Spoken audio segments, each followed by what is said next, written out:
Bonjour et bienvenue sur Il était une fois. Pour savoir à quoi Dieu ressemble, il nous faut un témoin qui nous raconte ce qu'il a vu. Mais qui a vu Dieu ? Paul nous dépeint Jésus comme étant l'image du Dieu invisible. Alors est-il possible de voir Dieu ? Jean nous dit clairement que personne n'a jamais vu Dieu. Et Dieu lui-même dit à Moïse que l'homme ne peut pas voir Dieu et vivre.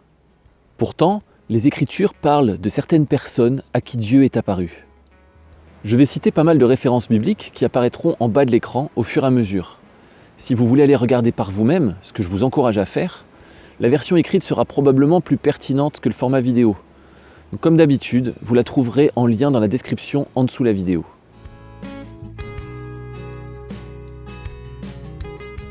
L'Éternel est apparu à Abraham dans Genèse 12, verset 7 et Genèse 17, verset 1. Alors ces versets ne nous donnent pas plus de détails, plus d'indices. On sait juste que l'Éternel a parlé à Abraham. Donc la vue et l'ouïe du patriarche sont sollicités lors de ces manifestations. Et ce sera la même chose pour Isaac, son fils, plus tard, dans Genèse 26 au verset 2 et au verset 24. Nous avons la même chose dans Genèse 18, verset 1. Mais dans ce cas, la suite du texte nous dit qu'Abraham a vu 3 hommes. Abraham semble reconnaître l'Éternel parmi ces 3 hommes, puisqu'il s'adresse à l'un d'eux en l'appelant Seigneur, et qu'il se considère comme son serviteur. Les versets suivants montrent qu'Abraham ne s'était pas trompé. Celui à qui il s'était adressé était bien Dieu, et les 2 autres hommes étaient finalement des anges. Puisqu'Abraham a reconnu son Seigneur, il est probable qu'en Genèse 12 et 17, l'Éternel est apparu sous la même forme. Mais dans tous les cas, l'Éternel est apparu à Abraham au moins une fois sous forme humaine. Nous avons également l'étrange histoire de Jacob, le petit-fils d'Abraham, en Genèse 32. Il se retrouve à lutter avec un homme durant toute la nuit. Cet homme parle comme s'il était Dieu et va même changer le nom de Jacob en Israël. Ce dernier va d'ailleurs conclure cet épisode en disant avoir vu Dieu face à face. Puis Dieu apparaît encore à Jacob peu de temps après, en Genèse 35. Le terme « encore » peut éventuellement signifier qu'il s'agit de la même forme d'apparition, c'est-à-dire sous forme humaine. Il y a aussi une mystérieuse apparition dans la fournaise ardente où avaient été jetés les 3 amis de Daniel. Un 4e homme sortant de nulle part se tenait au milieu d'eux. Nous avons seulement la perception qu'en a le roi Nebuchadnezzar, qui a dit que la figure du 4e ressemble à celle d'un des fils des dieux. Donc le texte ne dit pas qu'il s'agit de Dieu, mais il me semble plus que raisonnable, pour ne pas dire évident, que c'était l'Éternel qui prenait une forme humaine. Le prophète Ésaïe a aussi vu Dieu assis sur un trône très élevé, en Ésaïe 6. Je pense que la position assise et la référence à un trône sous-entendent une apparition sous forme humaine. Nous pourrions penser qu'il s'agissait d'une vision, comme un songe mais éveillé. Mais dans ce cas, il s'agissait d'une vision ouverte, parce que ce n'était pas l'imagination du prophète qui était en activité, ce n'était pas une image dans sa tête.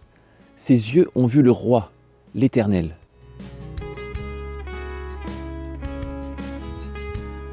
L'Éternel est apparu à Abimélec aussi, roi de Guérar, en Genèse 20. Pourtant, Abimélec n'était pas un intime de Dieu, mais l'Éternel lui apparut en faveur d'Abraham. Ce coup-ci, l'Éternel s'est manifesté en songe, durant la nuit. Ces songes sont quand même assez particuliers, parce que les personnes impliquées peuvent non seulement entendre et voir Dieu, mais elles peuvent aussi lui parler. C'est également arrivé à Salomon, à 2 reprises, dans 1 Roi 3 et 1 Roi 9, ainsi qu'à Laban, en Genèse 31, où l'Éternel lui apparaît en songe en faveur de Jacob. En parlant de Jacob, il y a aussi cette fameuse vision de Genèse 28.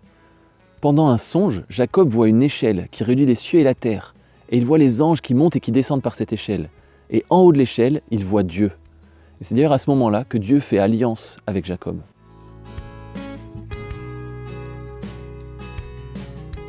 Après les 10 plaies d'Égypte et la mer Rouge qui s'ouvre en 2, le peuple d'Israël a vu beaucoup de manifestations de l'Éternel dans le désert. Au mont Sinaï, tout le peuple voyait et entendait le tonnerre, les éclairs, l'épaisse nuée, les flammes, le son de la trompette, la fumée, Dieu qui répondait à Moïse à haute voix. Sans préciser à quoi cela ressemblait, il nous est dit plusieurs fois que la gloire de l'Éternel leur apparaissait. Nous avons également le cas du feu qui sort de devant l'Éternel, à 2 reprises. Et pendant tout son périple dans le désert, le peuple voyait la colonne de nuée de jour et la colonne de feu la nuit.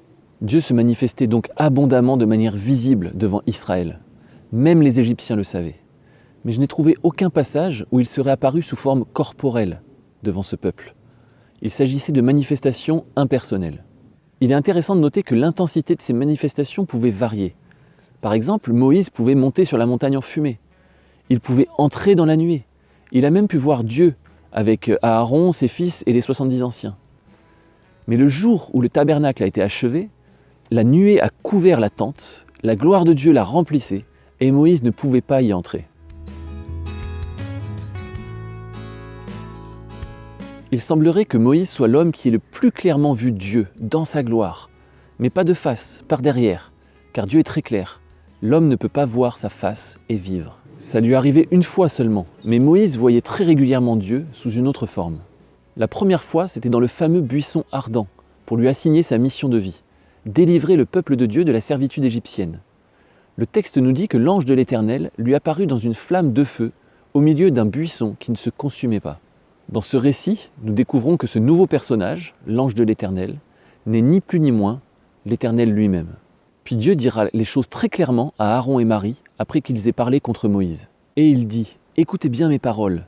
Lorsqu'il y aura parmi vous un prophète, c'est dans une vision que moi, l'Éternel, je me révélerai à lui. C'est dans un songe que je lui parlerai. Il n'en est pas ainsi de mon serviteur Moïse. Il est fidèle dans toute ma maison. Je lui parle bouche à bouche. Je me révèle à lui sans énigme. Et il voit une représentation de l'Éternel. Pourquoi donc n'avez-vous pas craint de parler contre mon serviteur, contre Moïse ?» Ce passage nous donne une indication très précieuse. Moïse ne voit pas l'Éternel tel qu'il est, il voit une représentation de l'Éternel. Et peut-être que cette représentation de Dieu correspond à l'ange de l'Éternel qu'il a vu la première fois dans le buisson ardent.